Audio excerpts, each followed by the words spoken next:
Qabeenyas dhabduu amalaa fi naamusa gaarii qabaadhu. Namummaa keetiin of ta'e mul'adhu jiraadhu. Hiriyaa nama hamatuu fi nama sobuurraa fagaadhu. Sammuu keetiin of abboomii jiraadhu. Yeroo gaa'ilaa fi nama filattu bareedina bifaa osoo hin taane bareedina qalbii ilaalii filadhu. Haqaa fi mirga keef sodaa tokko malee falmadhu. Lammii fi biyya keef bilisummaa dheebodhu. Barnoota amantaa kee xiqqoos taatu baradhu. Yommuu duroomtee hiyyeeyyis yaadadhu. Warroota dhukkubsatan bira dhaqiitiin gaafadhu. Haadhaa fi abbaa kee kabajii kunuunfadhu. Hariiroo gaarii waliin qabaadhu. Nama tola ooltummaa siif oolee hundaa galateeffadhu. Waan filattu adda baafadhu. Du'a booda jireenya jiraachuu isaa qalbeeffadhu. Maaliif akka dhalatte of gaafadhuuti hubadhu. Waaqa si uume sodaachuun dirqama kee godhadhu. Kabajaa fi naamusa kee eeggadhu. Kaayyoo kee irratti kutannoo fi murannoo qabaadhu. Osoo rakkoon sitti hin dhufin rabbii kee yaadadhu. Yommuu balleessitee dafii dhiifama gaafadhu. Jireenya injifachuuf dursa ofii kee injifadhu. Rabbii kee kadhachuun amala taasifadhu. Umrii dheerachuu yoo feete waan gaarii hojjedhu. Nama kamiifuu ilaalcha gaarii fi kabaja gaarii qabaadhu. Haqaa fi dharaa ragaa xiinxalii adda baafadhu.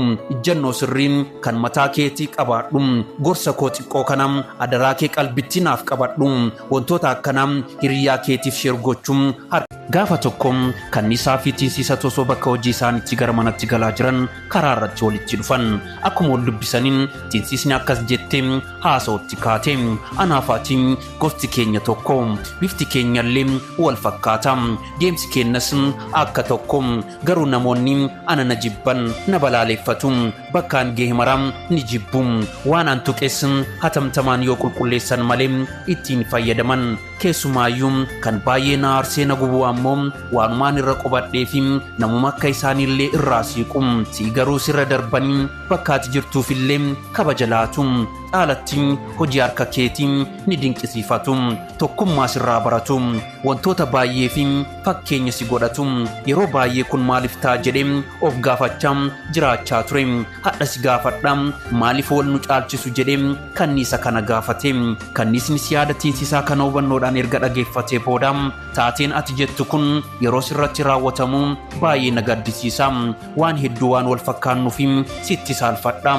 Akkuma ati jettee anaaf ati sanyiin keenya tokko, bifti keenyas wal fakkaata. Garaagarummaa kana kan fide inni guddaan bakka oolmaa keetiidha.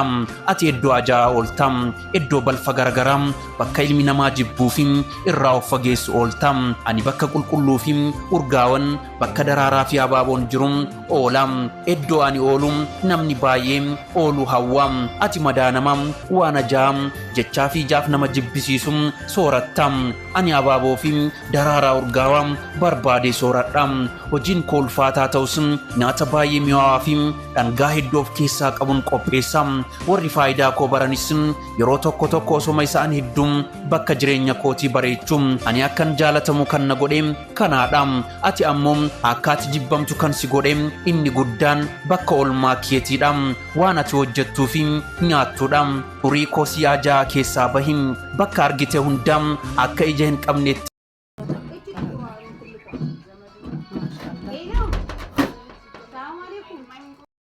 Susuuta naa cabsi taate.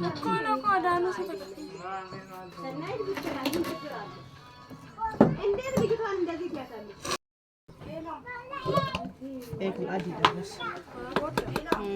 Tokkochee of abaal jettee. Mee maaliin ka gubbaa isaa kana? Ka gaaguraa yeroo ba'u wanni gaaguraa.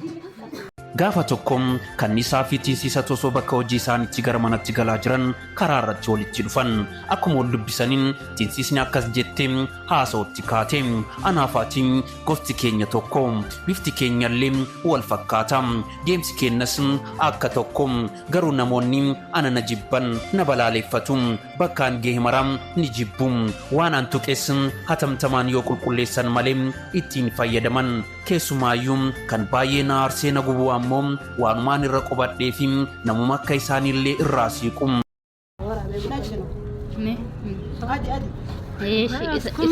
Isarrallee gadi dhadha'ii kanallee tuqila. Maashaallah, maashaallah, tabaarakallah.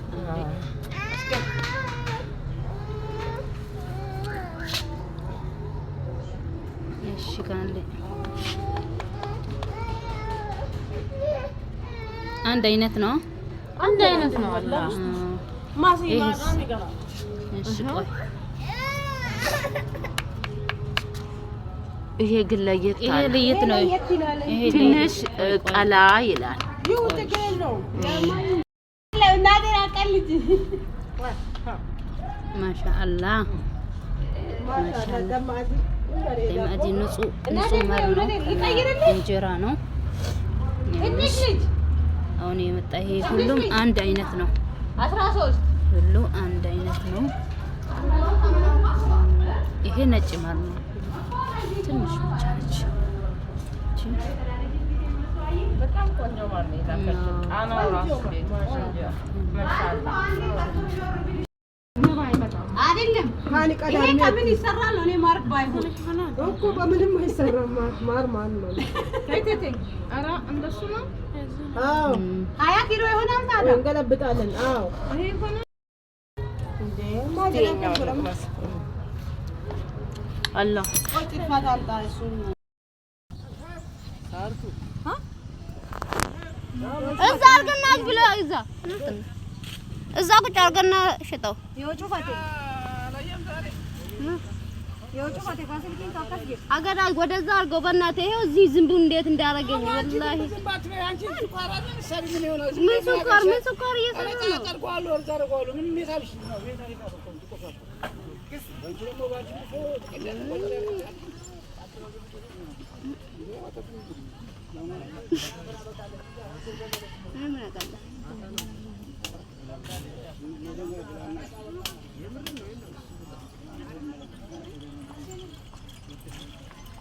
ስለ ራባ ጅረሞ አነከን ማን ራት ሲቀብ መጀመሪያ ሰው በልቶ ከዛ በኋላ ላይ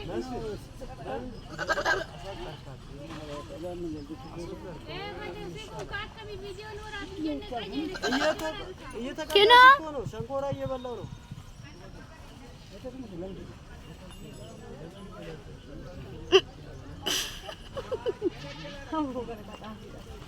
ዛሬ የማን ሲልኪን ቆይ እንዴት ደስ እንዳጠጭ ወላሂ እንቅርብ አትጠጣ። ወደ ልጅነቷ ትመለሳለች። ልማድ አላችሁ አይገርምሽም? አንቺ ይሄ ሁሉ ይታለባሉ እንዴ? አንተ ገድዬ ይቦ እቺም ፍየልማ ግዢ አንቺ ማርያምን። አንተ ሁሉም እያጨለብለብች እኮ ነው። ልማድ አላችሁ። ብቻሞ ኬቲ አይደለም ልጁ ራሱ እንደ አረባ ጋር ልትሄጂ ነው? አው ዳረብ ልልክ እኮ ፈሶ ይኸውልህ ሳዳ ከጂገሌ ካሴ መሴና ሳይሆን ilmola rabate gurguru ilmola rabate ሞተው ነው ልማድ አላት ኢኔ ልሚተኒ አይደለም ማከምዝ ድራ ዳባቱ ድደ ህንኩ ባበይታ መግዜ ጊዜ ይራይል ምንም በሬት ህንገበትዩ ሙከጀለት ልማርታ ማለት አይ ሰባሪ ቆም ኦሪ አዚ ሆርሲና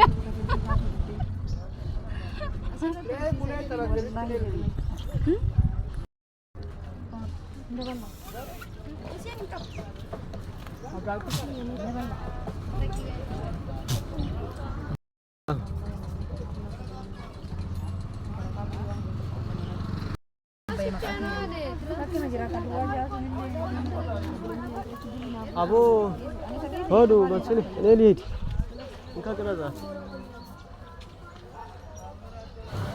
በስ እንትና ማን ነበረ ስሙ?